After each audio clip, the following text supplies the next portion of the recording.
Thank you, everyone. I know this is the last session before lunch, and before we break on the tables, I'm really happy to be having this session. As a technology writer and 3 generations away from farming, so this is very pertinent to me. Um, so, first of all, congratulations on the work you do at, NGT, because it's so important to sort of cater to like the people who feed us, honestly. And so I'm just curious because you've been on this journey for a while. Out of all the technology capabilities you've got, is there one that stands out to you which really impacted rural India? So firstly, thank you. Thank you for having me here, and I'm really looking forward to this conversation.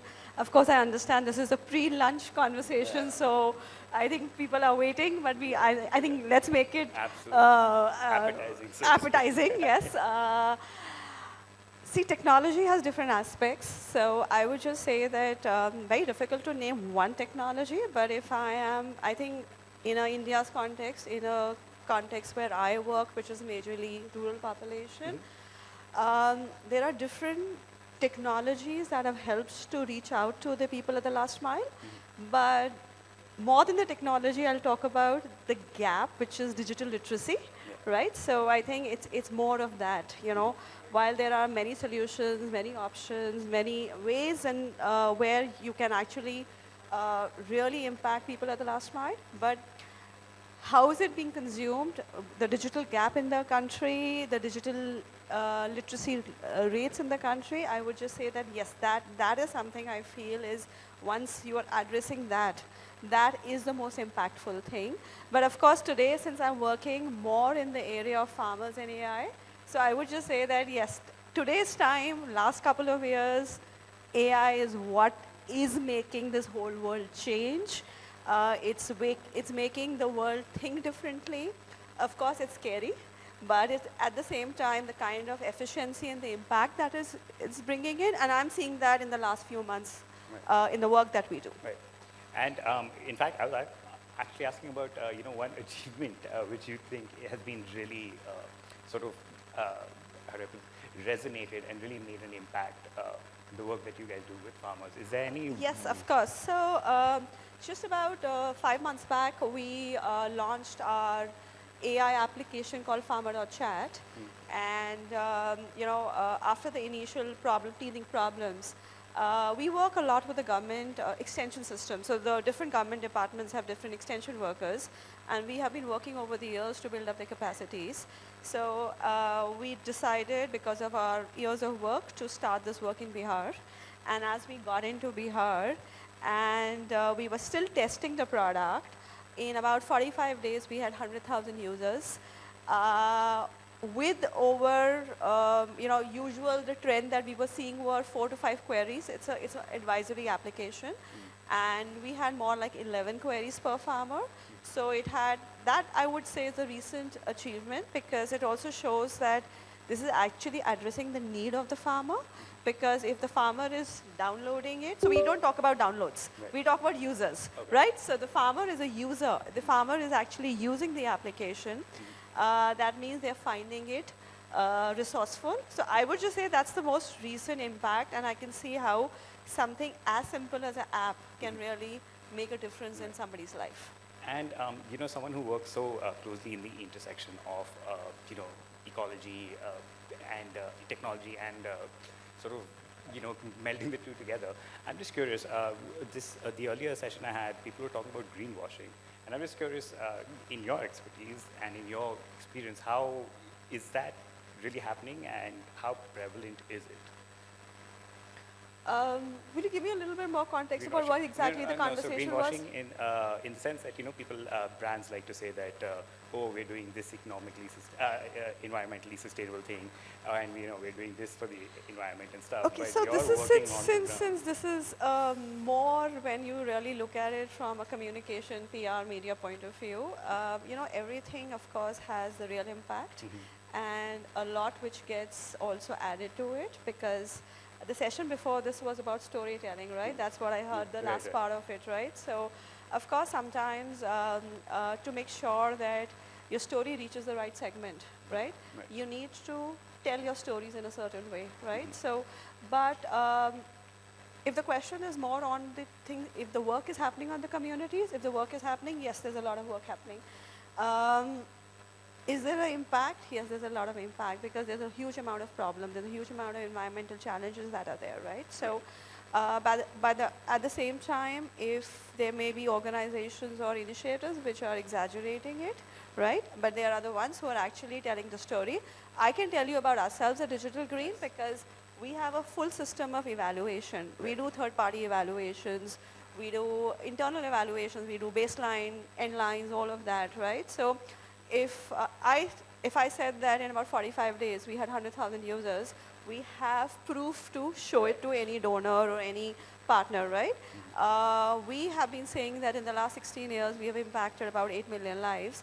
We have the proof in the back end to show how we have impacted. So to the point also that we are saying that we are moving towards regenerative agriculture, increase in income, and for the last few years we've said there's been about a 20% increase in the income, but we have proof to support that through evaluations and not internal third-party evaluation by reputed organizations who would actually certify that there has been this increase in the income. So while in many cases we also see that the impact has been much more, but we actually play a little conservative story because we want to be very sure about is the impact there or not. On the right. ground, Yeah. like literally. Yeah. And we had like a small conversation earlier, and you were speaking about communication and messaging. And if you could tell us how, at the last mile, where perhaps even the partners you're working with, they won't be able to reach farmers on a digital medium. So how do you sort of, create, is it word of mouth? Is it, how do you sort of spread the message that what you guys are doing? Okay, so it's the kind of work that we do. So we basically also, to explain it to the audience out here, we are reaching out to the smallholder farmers across the country. Of course, across many other countries, Kenya, Ethiopia also added to it. And what we make sure is that we work towards providing advisory to the farmer, which helps them to take certain decisions, which helps them to increase their income. And now we are using digital means to do that. Earlier we used to do a lot of video-based learning, but now we are doing digital, like since we are working on AI and chatbots and all of that, we are making that as a way of reaching out to that. But this has to be done in multiple ways, multiple channels. As I mentioned earlier, we work with the government extension workers. So we do a lot of training and capacity building of the frontline workers. They are our way of reaching out to the farmers, right? We are talking about a country with 150 million farmers, right? Yeah. So that's one way. Just by digital means, we are not being able to do it. We make sure that there are feet on the ground. Of course, once reached out to them, then it's about how we're engaging them with them through digital means. The other is, of course, with other partners on ground. So other non-profit organizations who are working with farming communities, they are also our representatives on the ground. But also we do a lot of, now we experimented a lot of digital marketing. Farmers have become a huge user of Facebook and other media. So there are also some concepts of influencers for the farmers, so rural influencers. Yeah. So we're using all of them to reach out to the farmers. But in all of this, what gets missed out sometimes is who we are reaching out to. So if you're reaching out to men farmers, it's far easier. But when it comes to women farmers, right, it's far more difficult because while internet penetration is very high in rural India, but the smartphone users are high in men. Comparatively, I think approximately 70% men and 40% women, which means that if we are saying a chatbot or an AI application, the person needs to have a smartphone. So how are we then making sure that the women actually reach out? So I'll just share what we have come across is most women farmers are using their husband's phones, but when do they use it? They use it usually in the evenings. When the household work is done, the dinner is served, and then they're watching mostly YouTubes or some local channels, YouTube channels out there, right? So we are using that as a way of reaching out to them. So if we have a woman farmer who is not a smartphone user, but her husband is a smartphone user. We're ensuring to that plot the notifications and the nudges are going in the evening towards a certain time so that the woman farmer can be addressed. So yeah, so there are different ways that we are ensuring, but we cannot use a mass way because different states, different countries, different segments have different way of responding, and we are trying to ensure that specific needs are addressed while reaching out to them. And I mean, as you mentioned, you do a lot of work sort of across Sorry. the globe, but specific to India, are there any particular challenges that you would want to identify when it comes to sort of get there to communicate the good that you are doing? Like, doing good, as the conference says. Are there any sort of, of course, as you mentioned, the male versus female thing, but are there any other challenges that you think are? Multiple challenges. One, definitely what I started with saying, digital literacy gap, right? Because one, we have a huge literacy gap, on top of that a digital literacy gap, right? So that is one very big challenge. There are a lot of initiatives both by government and private sector and non-profit organizations on bridging this gap, right? But as the technology is evolving at that rate it's evolving, the gap is becoming wider and wider, right? So that's a very big challenge. We need more and more initiatives in bridging that gap. Two, it is also about a lot of solutions are being created, a lot of technology is being used, but where the gap is how are we creating this technology? Are we ensuring that the user is a part of designing this technology, or we decide this is what the farmer or the women or whoever the segment wants and we design it, right? And then we want them to adopt to this rather than understanding what is it that they need, right? So a lot of solutions that are in the market, in the social sector are top down, right? So unless it's something which is with the community, where you understood their need, what is the gap, what do they need, how will they use something, I would say that we won't go very far, so I would say yes, that's another gap. And third is, I think from a social good point of view, funding will always be a gap, right? Because no matter how much philanthropies, how much CSR, how much government, we are talking about a country like India with a majority population living in the rural areas under a certain poverty line. Funding, more and more funding is needed, and that continues to be a big gap out here. And there are a lot of conversations about the impact of technology on the environment and stuff. And of course, the Digital Green Trust is sort of, a poster child of how technological capabilities can actually make a difference and sort of, drive, farmers' interests as well as their economies and so on and so forth. So can you sort of elaborate on that in the sense, apart from the Digital Green Trust, which of course is doing a great job, like what the sentiment on the ground is in the sense, how technology is impacting the ground? Okay. Technology, wherever a new intervention, anything is happening, there are two sides to it. There's a side which is very open to adopting it. There's a side which comes with a lot of apprehension. So, of course, there's a huge trust deficit. So, while there are, even for us, as we go into the communities, while we have worked in these communities for years, but getting them to adopt a new technology, making them understand that a newer way of using something can really be a life changer. It takes a lot of time working on the ground, building their trust. So that I would just say is a very big challenge on the ground out there. And also many initiatives. There are what I see is sometimes a lot of these initiatives, what I mentioned earlier was that is designed for probably a different community, right? Let me just take an example of farming, agriculture, because since I'm representing that area, a lot of IoT devices are, a lot of solutions with IoT devices are being designed, right? Now, it's an expensive proposition, right? So, we are talking about a country with smallholder, majority is smallholder farmers, not more than 2 or 3 acres of land, right? Now to get into installing IoT devices for assessing your soil health, all of that is an expensive proposition, right?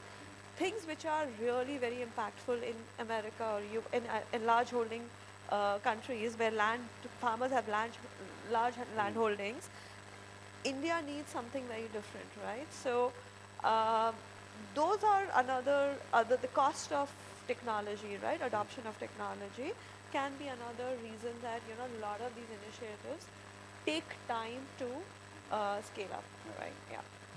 And it's interesting because you mentioned the different communities and how they are impacted differently, and because I'm guessing through AI capabilities that would perhaps make the specificization to cater to that community easier. So could you Yes, it definitely makes it easier but it will all depend on where your data sets are coming from and how many users do you have, right? So, like as we started working with the farmers, like we started with thousands and now we are into few lakhs. It is about one, we have created this on open source. Two, it's basically we have based it on OpenAI. So it's basically, but now to ensure that the information that's reaching out to the farmer is more specific to their need. A lot of work is happening at the back end, right? But that is the reason that the more users we are getting, the better learning the system is doing, right? So it's all about more number of users, the information becomes more specific, more relevant, and the overall machine learns better, right?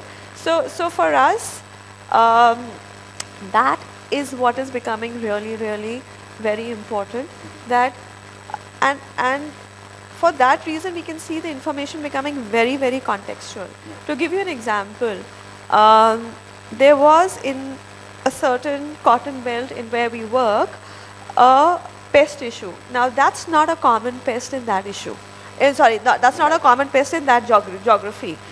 But because there were a number of questions that were coming on the AI from an adjoining area, they were able to pick it up and give you an answer for that, right? So that's how it made the whole information more contextual. Otherwise, if you would have asked the app, it may not have had an answer because it doesn't see it basically a problem in that area.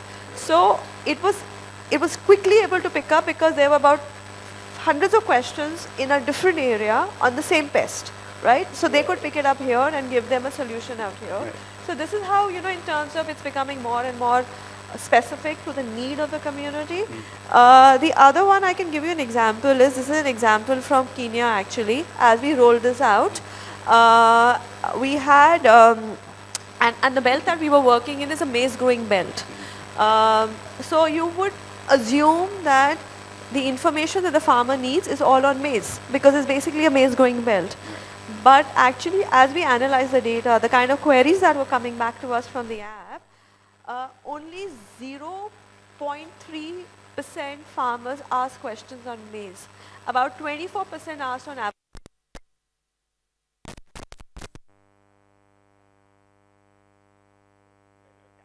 So that made you realize that the information that the farmer needs is very different than what we thought they needed, right? So again, that helped us to cater to very specific need of the farmer, which helped to build the trust of the farmer back in the app. And they were able to kind of at least find solutions that would then help them to impact their crops, all of that put together. Yeah, and I'm so glad you mentioned Kenya because something I often write about is that India is many markets within one market. And I'm curious how your learnings in India sort of inform your other markets, abroad. So we are, Digital Green is a story from India to global. So we started, we are a spin-off of Microsoft Research. And we started 17 years ago. So all our learnings came from India. We worked in Bihar, we worked in Orissa, Jharkhand, Andhra Pradesh, Karnataka, Rajasthan, Madhya Pradesh. Every state was different. Even today, as we are rolling out our AI work, the kind of, and the digital work, the kind of interaction, the learnings that we get from Bihar are very different from what we get from Andhra Pradesh. Because the communities are very different, the uptake is very different. but because of this mixed kind of a thing, it was easy for us to uh, pick up the learnings and replicate it into countries which would have a similar problem as some state of our country, right? Yeah, So, exactly. so like Ethiopia's problems in some of the cases we thought were very similar to how we were facing in Bihar and Jharkhand. You know, in terms of, we're talking about a few years ago, malnutrition, all of that, right? So a lot of learnings that we had for Bihar could easily be replicated in Ethiopia. Similarly, what we are learning in other parts of the country we can replicate in Africa, but the other way around also, right? So when we started with our, so while we work in India a lot with the frontline workers, in Kenya we started only digital marketing. Our AI-based application was 100% digital marketing. So there was no people on the ground there. And the learnings that we had from Kenya, we are trying to replicate that in India, not very successfully. In India, people still want people on the ground. Yeah. So it's very different. But we are actually, so there's a lot of cross-learning which happens between different countries. Yeah. For us, they are a state probably within our country. Yes. Right, yeah. And so with that in mind, are there any, because like you said, you know, it started from India and it went out to the world. Are there any issues that came out outside which you then see coming back into India, in the sense, you know, which is happening in India? As I said, a lot of cross-learning, Shantanu. So I can share a problem where, you know, we work a lot with the frontline workers, the government extension workers in India. We work with a lot of extension workers in Ethiopia. The approach is very similar. It's very government-based in Ethiopia also, how we work out there. But you know, as we started scaling up our work on AI in India, we realized that the AI users were more men farmers than women farmers. But as we've recently started rolling it out in Ethiopia, we understand because their maximum extension workers that we are working, the frontline workers that we are working with are women. They are being able to reach out to more women farmers. So then picking up from there, we are making sure that we engage more and more with women frontline workers. So one of the departments in the government is the Department of Rural Development, which has the State Rural Livelihood Mission, which are majorly focused on women. So like in the next phase in Bihar, we have signed up an MOU with Jivika, which is the State Rural Livelihood Mission, and which is helping us to engage more with women farmers now. So in terms of, you know, these kind of cross-learnings that we have across different countries, yeah. And of course, you mentioned the campaign which sort of got you 100,000 users within 45 days, because we are also Exchange for Media and we love advertising campaigns. Are there a couple of others you could share which sort of stood out to you over the years, which you know, you think had like huge impact? It can even be like 10 years old, honestly. Yeah, so I can actually go in my own experiences. Like, I'm not digital green, but I think in terms of campaigns always help. So before this, I was in NASCOM Foundation. Right, yeah.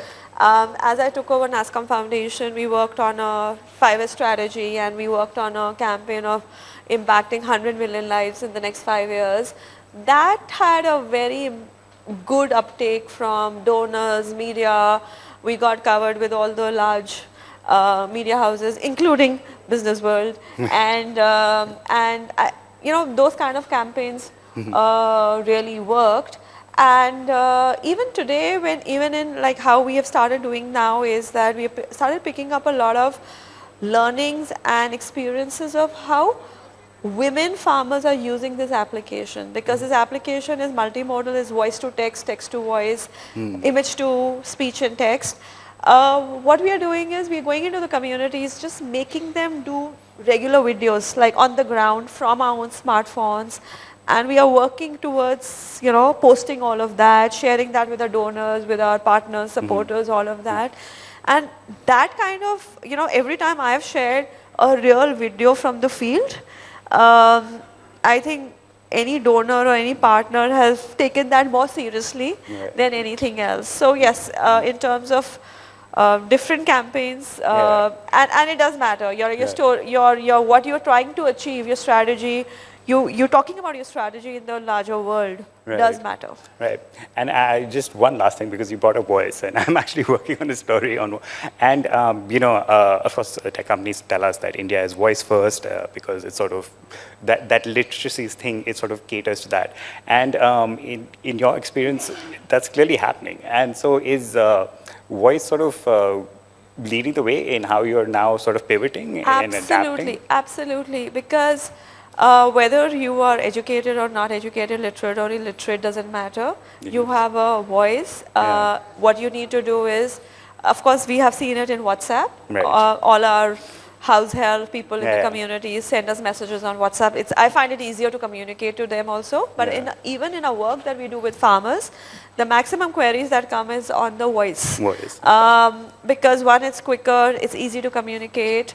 And for that reason, we are doing a lot of our own voice data collection, because we are a country with multiple languages. Right. So again, going back to Bihar, we're doing a lot of voice data collection, because a word in Hindi may mean different from a word in Bhojpuri. And Maithili would be. So all of that. So we, of course, it's an expensive process, but we're doing voice data collection to make sure that the answers are more accurate, because acre means something else in Bhojpuri, it means something else in Hindi, it may mean something else.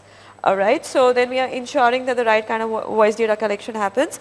But yes, voice is the highest. The second is image for us, because we are working with crops in the field, right? So a lot of farmers find it very interesting to take a picture, upload it and saying, is there a problem in the crop? Is there a pest in the crop? And they find it very empowering, especially women farmers, because one, it's interesting, it's different, and also they get an immediate answer.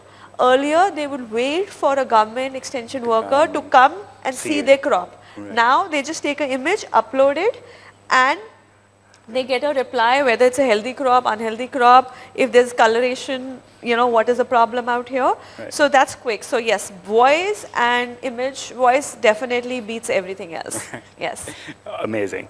And okay, time's up, but we have, do we have any questions, or is everyone go for lunch? Should I shut up now? I think everybody must be I'll shut up. waiting for lunch. Yes, all right. No, thank you so much. And it was an absolute pleasure communicating with you, and I'm so sorry I will be bothering you for stories after this. No, love to share more stories. Thank you so much. Lovely chatting with you. Thank you so much. Sorry, there was somebody. Oh, I'm so sorry. Sweet. Have a huge round of applause for our venerated. Somebody had it. Okay, we do have a question. Okay. So out of your digital practices impacting farmers, what is the area in which you feel that the farmer is getting the most benefit? Is it the crop productivity, or is it pest control, or is it what kind of better management they have? Yeah, that's the most common question that we get, because I think everybody wants to understand what is it the farmer is looking for. So the maximum questions we get are on pest control, maximum question. Next is about what to sow, when to sow. There are also questions on the weather, in terms of, is it the right time to sow, or should I do delayed sowing? So these are our major. And also sometimes you get questions on alternate crops. But pest is the highest in all our thing. And are you integrating the soil test? Because now we have digital soil testing parameters which can give the soil report. Yes. I mean very quickly. So yes. Based upon the such kind of reports, are you able to give suggestion to the farmer that which kind of fertilizers or which kind of manure, say potassium, or which of the nutrients should be given, and depending upon the nutrients, which crop should be sowed? So we are doing both offline and online. Offline, we have partnered with the Institute RISE, where we are doing lakhs of soil testing kits in Andhra Pradesh. But what we are also doing is, because our application is interoperable, that means we can integrate with any other application. So we are talking to some of the already existing soil testing application and seeing if we can integrate this with our application to help the farmer figure out the soil parameters and all of that. But yes, there is there's work happening towards that. Yeah. So next time have a session with Nidhi, I'm going to call you because you're looking at it from the correct angle. I'm just looking at it from a technology standpoint. Thank you so much.